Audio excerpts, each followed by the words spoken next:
Brittany Williams.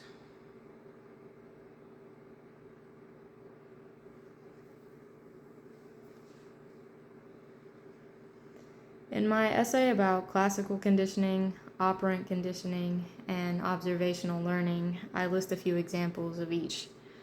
An example I use for classical conditioning is the experience I have when I need to give blood. I pass out every time. I don't know what exactly it is that causes me to pass out when I give blood, but I do, regardless of if I'm laying down or looking away. In this example, the unconditioned stimulus is getting my blood drawn, and the unconditioned response is passing out.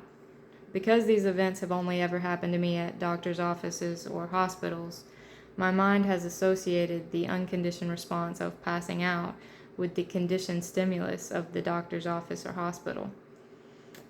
Even just the thought of having to go to the doctor or hospital can make me feel sick, because I know there's a chance that I might have to get my blood drawn. Since this has happened to me so many times, just the conditioned stimulus of being at the doctor or hospital can cause the unconditioned response of passing out.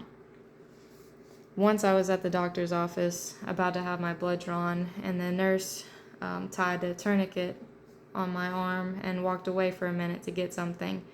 During this time, I passed out, and a second nurse walked over and gave me some water and said, "Well, at least it's all over now," just as the first nurse was walking up to say, "I haven't even stuck her yet." Yeah, this really shows the power our minds have over us and the strength conditioning has.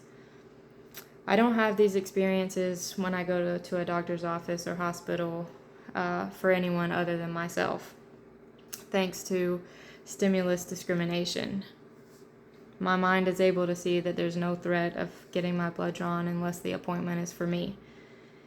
An example I use for operant conditioning is loyalty programs. Lots of credit cards that offer cashback rewards or points on each purchase are forms of positive reinforcements. The behavior that the credit card companies are trying to increase is the use of the credit card, so they reward you each time you use it.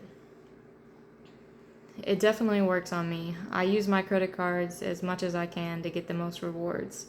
Unfortunately for them, I use my credit cards very wisely and pay off my statement balance every month so they don't take back my rewards and interest fees. Lots of companies use these strategies to increase the use of their products. It's a very successful strategy.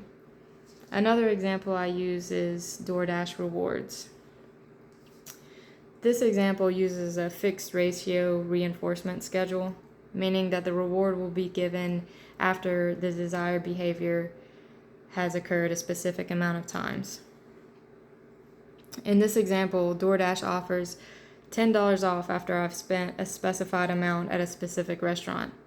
This causes me to be more likely to choose that restaurant multiple times in order to reach the set amount of money I need to spend to get my reward. Speeding fines. In this essay, I also talk about punishments. Speeding fines are a form of positive punishment. I have a bad habit of speeding and have accumulated several speeding tickets, which can be very expensive. In this example, the speeding fine is added to decrease the behavior of me speeding because I don't want any more speeding fines. Negative punishment would be taking my driver's license away to decrease the behavior of speeding. Thankfully, that's never happened, and I've had enough speeding fines to reinforce keeping me at the speed limits.